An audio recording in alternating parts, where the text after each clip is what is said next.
നമസ്കാരം, പുതിയ വീഡിയോയിലേക്ക് എല്ലാവർക്കും സ്വാഗതം. നമ്മളിന്ന് ബിഗ് ബോസിൻ്റെ നമ്മുടെ വീക്കെൻഡ് എപ്പിസോഡാണ്. എന്താ വെച്ചിട്ടുണ്ടെങ്കിൽ വെള്ളിയാഴ്ച, ഇന്ന് ശനിയാഴ്ച, ഇന്നിനി ലാലേട്ടൻ വരുന്ന ദിവസമാണ്. അപ്പോൾ വെള്ളിയാഴ്ച എന്തൊക്കെ അവിടെ നടന്നു എന്നറിയാനായിട്ട് നമുക്കൊന്ന് ബിഗ് ബോസ് ഹൗസിലേക്ക് പോവാം.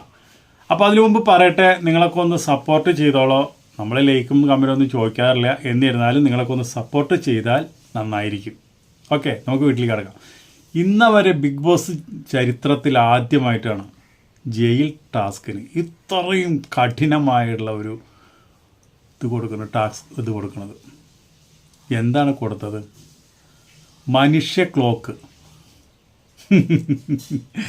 ജിസേലിനും ഒനിയലിനും നല്ല അസല് പണിയാണ് വീട്ടുകാർ കൊടുത്തത്. ഇത്ര നാളവിടെ നിന്ന് ഈ കളവ് കാണിച്ചു.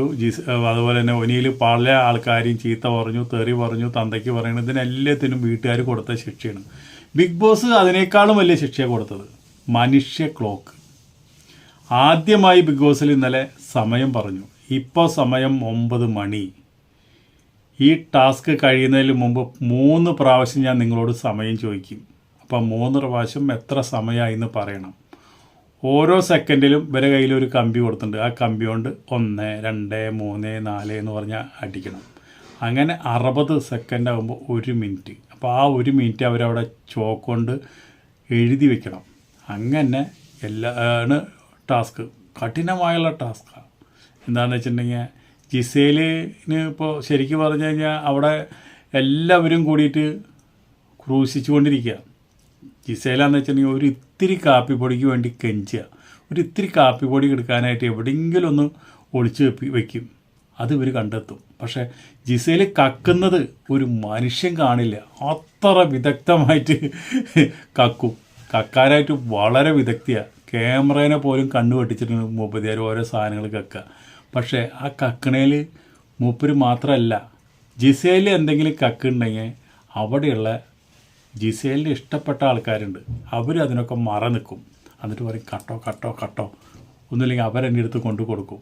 അങ്ങനെയാണ് ജിസേലിൻ്റെ മോഷണം അവിടെ ആരും പിടിക്കാത്തത്. ജിസേലിൻ്റെ മോഷണം നോക്കി നടക്കുന്ന ആളാണ് നമ്മുടെ അനു. അങ്ങനെയാണ് അനു പല സ്ഥലത്തും ചെക്ക് ചെയ്തിട്ടും പല കാര്യങ്ങളും നോക്കിയിട്ടും ഒന്നും കിട്ടാത്തത്. അപ്പോൾ ഈ ജയിലിൻ്റെ ഉള്ളിൽ കഷ്ടമാണ്. എന്ന് വെച്ചിട്ടുണ്ടെങ്കിൽ 9 മണി തൊട്ട് ഇവർ റാഡുമ്പോൾ അങ്ങനെ കമ്പിയുമ്പോൾ തട്ടി തട്ടി തട്ടി തട്ടി കുറേ കഴിഞ്ഞപ്പോൾ ഒനിൽ കിടന്നുറങ്ങി, സൈഡായി. അപ്പോൾ ജിസേൽ തട്ടിക്കൊണ്ടിരിക്കുക. അപ്പോൾ അഭിലാഷിൻ്റെ സങ്കടം. അഭിലാഷ് വന്ന് ക്യാമറയിൽ പറയാം, ബിഗ് ബോസ് ഈ ടാസ്ക് ഒന്ന് നിർത്തി കൊടുക്കുക അവർക്ക്. അവരാകെ തളർന്നു. അതുകൊണ്ട് ഇതൊന്ന് നിർത്തി കൊടുക്കുക എന്ന് പറയുന്നുണ്ട്. ഇത് ഇവർക്ക് ദിവസം 10,000 15,000 വെച്ചിട്ട് ബിഗ് ബോസ് അളന്നു കൊടുക്കുന്ന സമയത്ത് നമ്മുടെ പ്രേക്ഷകർക്ക് വേണ്ട സാധനം നിങ്ങളെ നിന്ന് കിട്ടണം. നിങ്ങൾ തളർന്നു എന്ന് പറഞ്ഞിട്ടൊന്നും ഒരു കാര്യമില്ല. അവിടെ കിടന്ന് അടിക്കട്ടെ മണി. അത് മനുഷ്യ ക്ലോക്കാണത്. ആ ക്ലോക്ക് വർക്ക് ചെയ്തുകൊണ്ടിരിക്കും. അപ്പോൾ ഒനിയിൽ ഉറങ്ങണതിന് മുമ്പ് യാചിച്ചു, ബിഗ് ബോസ് എന്നെ എത്രയും പെട്ടെന്ന് ഇതിൻ്റെ ഉള്ളിൽ നിന്ന് പുറത്താക്ക് എന്ന് പറഞ്ഞ് തൊഴുതു. ഒരു രക്ഷയില്ല. ലാസ്റ്റ് 9 മണി കഴിഞ്ഞു, 10 മണിയായി, 11 മണിയായി, 12 മണിയായി, 1 മണിയായി, 2 മണിയായി. 2 മണിയായപ്പോൾ മനുഷ്യനല്ലേ, ഉറക്കം വരാണ്ടിരിക്കില്ലല്ലോ, മറിഞ്ഞ് വീണു ഗിസേൽ. അതോടുകൂടി ടാസ്ക് പൊളിഞ്ഞു ഇന്നലെ. അപ്പോൾ അതങ്ങനെ ടാസ്ക് പൊളിഞ്ഞാൽ ഇന്ന് മോഹൻലാൽ വരുന്നവരെ അവർക്ക് അതിൻ്റെ ഉള്ളിൽ കഴിയേണ്ടി വരും. അപ്പോൾ എളുപ്പമല്ല ഇങ്ങനെയുള്ള ടാസ്കുകളും. ജയിൽവാസമൊന്നും ഇപ്രാവശ്യം എളുപ്പമല്ല. എന്തായാലും ബിഗ് ബോസിനൊരു ബിഗ് സല്യൂട്ട്. ഇങ്ങനെ വേണം ഇവരൊക്കെ പണി പഠിപ്പിക്കാനായിട്ട് എന്നാണ് ഞാൻ പറയണത്. ഇന്നലെ ഇപ്പോൾ അതുപോലെ തന്നെ നമ്മുടെ അപ്പറും പിന്നെ നമ്മുടെ അനുമായിട്ടൊരു വഴക്കൊക്കെ ഉണ്ടായപ്പോൾ അനു ബൂസ്റ്റ് ചെയ്ത് പറഞ്ഞത് ഒറ്റ കാര്യമാണ്, നിന്നെ ഞാൻ ഇന്നത്തേക്ക് വിട്ടിരിക്കുന്നു, നീ പോടാ. കാരണം ഇന്ന് ലാലേട്ടൻ വരുന്ന ദിവസമാണ്. ലാലേട്ടൻ വരുമ്പോൾ നിനക്കുള്ളത് കിട്ടിയോളൂടാ. നീ ഇവിടെ പെണ്ണുങ്ങളെ എടുത്ത് കാട്ടിക്കൂട്ടിയ അംഗങ്ങളൊക്കെ, കൊലപ്പെടുത്ത അടക്കം കാട്ടിക്കൂട്ടിയ അംഗങ്ങളൊക്കെ ഇവിടെ നാട്ടുകാർ കണ്ടിട്ടുണ്ട്, ലാലേട്ടൻ കണ്ടിട്ടുണ്ട്, ബിഗ് ബോസ് കണ്ടിട്ടുണ്ട്. എല്ലാം കൂടി നിനക്ക് നാളെ കിട്ടൂടാ. അതിനു വേണ്ടിയാണ് ഞാൻ കാത്തിരിക്കുന്നത് എന്നുള്ള നിലയിലാണ് പറഞ്ഞത്. നീ മോനെ ദിനേശ, നിനക്കുള്ളത് നാളെ ഒരു അടി വരുന്നുണ്ട്, 7ന്റെ പണി നിനക്ക് കിട്ടും എന്ന് പറഞ്ഞുകൊണ്ട്. അതുപോലെ ആരിനും കിട്ടും. മോഹൻലാൽ ഒരിക്കലും ഇഷ്ടപ്പെടാത്തൊരു കാര്യമാണ് ചെരുപ്പ് ഊരി എറിയുക എന്ന് പറഞ്ഞു കഴിഞ്ഞാൽ. അത് മോഹൻലാൽ ഒരിക്കലും അംഗീകരിക്കുന്ന ലക്ഷണമില്ല. ശരിക്കും പറഞ്ഞാൽ അതിനോട് കൂടിയിട്ട് അത് ദേഹത്ത് കൊണ്ടുണ്ടെങ്കിൽ അവനെ പുറത്താക്കേണ്ടതാണ്. അവനാന്ന് വെച്ചിട്ടുണ്ടെങ്കിൽ ഉഡായിപ്പിൻ്റെ ആശാനാണ്. ഈ കുണച്ചവർത്താനൊക്കെ എപ്പോഴാണ് തുടങ്ങിയത് ആര്യൻ. എന്നിട്ട് ഇവന് മുടി പഠിക്കുമെന്ന് പറഞ്ഞപ്പോൾ ഇവൻ്റെ നാടകം കണ്ടില്ലേ, അതും മോഹൻലാൽ പറയും. അപ്പോൾ ആര്യനുള്ള നല്ല അസല് പണി വരുന്നുണ്ട്. അതുപോലെ തന്നെ ഒനിലിനുള്ള പണിയും വരുന്നുണ്ട്. ഒനിൽ ഒരുപാട് വൃത്തികേട് വിളിച്ചു പറയുന്ന ആളാണ്. അപ്പോൾ ഇങ്ങനെ കുറച്ച് കാര്യങ്ങളുണ്ട്. അതുപോലെ തന്നെ രേണുവിൻ്റെ കാര്യങ്ങൾ പറയാനുണ്ട്. എന്ന് വെച്ചിട്ടുണ്ടെങ്കിൽ തലയിൽ പേൻ വന്നതും മറ്റുള്ള ഒരു ടാസ്കിലും കളിക്കാത്തതും എല്ലാ ടാസ്കിൽ നിന്ന് ഒഴിവായി നിൽക്കുന്നതും വെറുതെ കിടന്ന് റെസ്റ്റ് എടുത്ത് കിടക്കുന്നതും. അപ്പോൾ വേറെ എന്തിനാണ് ഇത്രയും പൈസ കൊടുത്തിട്ട് ഇവരൊക്കെ ഇവിടെ കൊണ്ടുവന്നിടുന്നത്? അപ്പോൾ അങ്ങനെയും ഒളിച്ചുകളി നടത്തുന്ന കുറച്ച് ആൾക്കാരുണ്ട്. അതുപോലെ തന്നെയാണ് നമ്മുടെ ഈ ആതിരയും അതുപോലെ തന്നെ നൂറയും. അവർ സേഫ് ഗെയിമാണ് കളിക്കുന്നത്. അവരിവിടെ വന്നിട്ട് ഇതേ 3-ാമത്തെ ആഴ്ച ആവാൻ പോവല്ലേ. എന്ത് പണ്ടാര അവരിവിടെ മിണ്ടിയിട്ടുള്ളത്? അവർ ഈ മിണ്ടാപ്പൂച്ച എന്ന് പറഞ്ഞ പോലെ അവർ രണ്ടുപേരും ഒരു സ്ഥലത്ത് ഇരിക്കും. ആരെങ്കിലും എന്തെങ്കിലും പറഞ്ഞു കഴിഞ്ഞാൽ അതിലൊന്ന് എന്തെങ്കിലും ഒരു വാക്ക് പറഞ്ഞാലായി, അത്ര തന്നെ. ഒരു കാര്യമില്ല. പിന്നെ സമൂഹത്തിന് എന്തെങ്കിലും ഒരു മെസ്സേജ് കൊടുക്കാന്ന് വെച്ചിട്ടുണ്ടെങ്കിൽ അത് ഇതൊരു തെറ്റായ മെസ്സേജാണ് സമൂഹത്തിന് കൊടുക്കുന്നത്.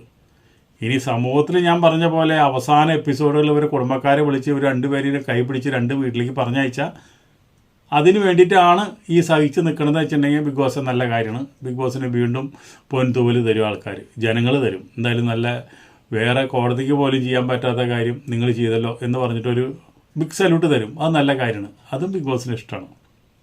അപ്പോൾ 2 പേര് ഇപ്രാവശ്യം ഇവിടുന്ന് ബിഗ് ബോസ് ഹൗസിൽ നിന്ന് പടിയിറങ്ങാണ്ട്. അതിനിപ്പോൾ മോഹൻലാലിൻ്റെ ദയ വെച്ചിട്ട് ഇനി ഒരാളെ വിട്ടാലും ഇനിയിപ്പോൾ 2 ആളെ വിട്ടാലും എന്തായാലും 2 ആൾ പോവും. ഏറ്റവും അധികം വോട്ട് കുറവുള്ളത് ഒനിലിന് വോട്ട് കുറവാണ്, സരിതയ്ക്ക് വോട്ട് കുറവാണ്, ശാരികയ്ക്ക് വോട്ട് കുറവാണ്. അപ്പോൾ അതുകൊണ്ട് ഇവരിൽ നിന്നൊക്കെ ബിഗ് ബോസ് എന്തെങ്കിലുമൊക്കെ കളി കളിച്ച് ഇനി വേറെ എന്തെങ്കിലും അതിൻ്റെ ഉള്ളിൽ ഉടായ്പ് കാണിച്ച് വേറെ ആരെങ്കിലും പെട്ടെന്ന് പുറത്താക്കുമോ അതൊന്നും നമുക്കറിയില്ല. അതൊക്കെ ബിഗ് ബോസിൻ്റെ ട്വിസ്റ്റുകൾ എന്ന് പറഞ്ഞു കഴിഞ്ഞാൽ ഇപ്രാവശ്യത്തെ കംപ്ലീറ്റ് 7ൻ്റെ പണിയാണ്. അപ്പോൾ അതുകൊണ്ട് നമ്മളൊന്നും പ്രവചിച്ചിട്ടൊന്നും ഒരു കാര്യമില്ല.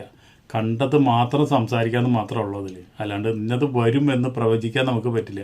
ഈ 3 പേര് ബാക്കിൽ നിൽക്കുമ്പോൾ തന്നെ വേണമെന്ന് വെച്ച് കഴിഞ്ഞാൽ അതിൻ്റെ മുകളിൽ നിൽക്കുന്ന അപ്പാനി ശരത്തിനെ പിടിച്ച് പുറത്താക്കാം, അപ്കറിനെ പിടിച്ച് പുറത്താക്കാം. പിന്നെ അതൊക്കെ ബിഗ് ബോസിൻ്റെ പരമാധികാരമാണ്. അതെന്താണെന്ന് വെച്ചാൽ ചെയ്യട്ടെ. പക്ഷേ 2 വൈൽഡ് കാർഡുകൾ ഇങ്ങോട്ട് കയറാൻ പോകുന്നുണ്ട്. അപ്പോൾ അവർ വരുമ്പോൾ കളി വേറെ ലൈനിൽ മാറും. അപ്പോൾ വൈൽഡ് കാർഡുകൾ പല പേരുകളും സോഷ്യൽ മീഡിയയിൽ കിടന്ന് ഓടി നടക്കുന്നുണ്ട്. അതിലൊന്നും വലിയ കാര്യമില്ല. ഇപ്പോൾ ഉറപ്പായിട്ടുള്ളൊരു വൈൽഡ് കാർഡ് എന്ന് പറഞ്ഞു കഴിഞ്ഞാൽ അത് ഏഷ്യാനെറ്റിന് ഏറ്റവും അധികം വേണ്ടപ്പെട്ട ഒരാളാണ്. ഏഷ്യാനെറ്റിലെ സീരിയലിൽ അഭിനയിക്കുന്ന ഒരാളാണ്.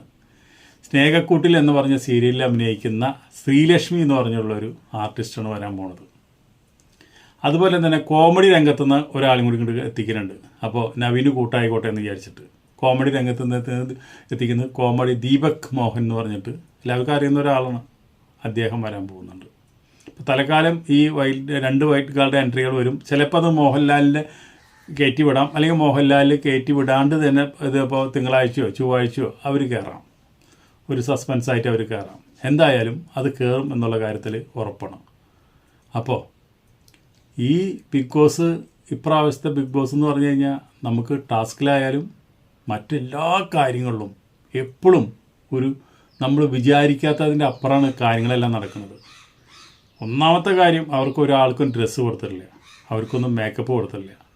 അതൊക്കെ എന്ന് പറഞ്ഞു കഴിഞ്ഞാൽ ഇനി ഈ സീരിയൽ നടികളും സിനിമാ നടികളും സിനിമാ നടന്മാരൊക്കെ ഇവിടെ വരാനായിട്ട് ഒരുപാട് തടസ്സങ്ങളുണ്ടാവും. കാരണം എന്താണെന്ന് വെച്ചിട്ടുണ്ടെങ്കിൽ അവരൊക്കെ മേക്കപ്പ് ഇല്ലാണ്ട് ക്യാമറയെ കൂടെ ജനങ്ങൾ കണ്ടു കഴിഞ്ഞ് കഴിഞ്ഞാൽ പിന്നെ കാർപ്പിച്ച് മുഖത്ത് തുപ്പും. അതുപോലെയുള്ള മോന്തകളാണ് ഓരോരുത്തരും ഉണ്ടാവുകയും.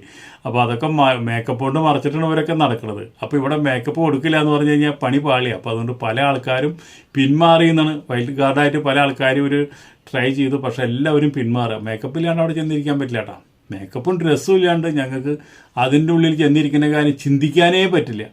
ഇനിയിപ്പോൾ എത്ര കാശ് തന്നാലും ഞങ്ങളുടെ ഗ്ലാമർ കളയാൻ ഞങ്ങൾ തയ്യാറല്ല. പൊട്ടിയിടാണ്ട് അതിൻ്റെ ഉള്ളിൽ ഇരിക്കാൻ ഞങ്ങൾക്ക് പറ്റില്ല കേട്ടോ. ഇപ്പോൾ വന്ന് പെട്ടവരൊക്കെ അബദ്ധത്തിൽ വന്ന് പെട്ടണല്ലോ. മേക്കപ്പ് ഇല്ലാണ്ടും ഡ്രസ്സും അവിടെ അവർ കൊടുക്കുന്ന ഡ്രസ്സ് ഇട്ടിരിക്കാന്ന് പറഞ്ഞാൽ ഇതിന് പല ആൾക്കാരും മാനിഷായി പോയേരെ. അതുകൊണ്ട് അപ്പോൾ എന്തുകൊണ്ടും നമ്മളൊന്ന് കാത്തിരിക്കുന്ന ഒരു എപ്പിസോഡാണ് മോഹൻലാൽ വരുന്നത്. അപ്പോൾ മോഹൻലാൽ വരട്ടെ.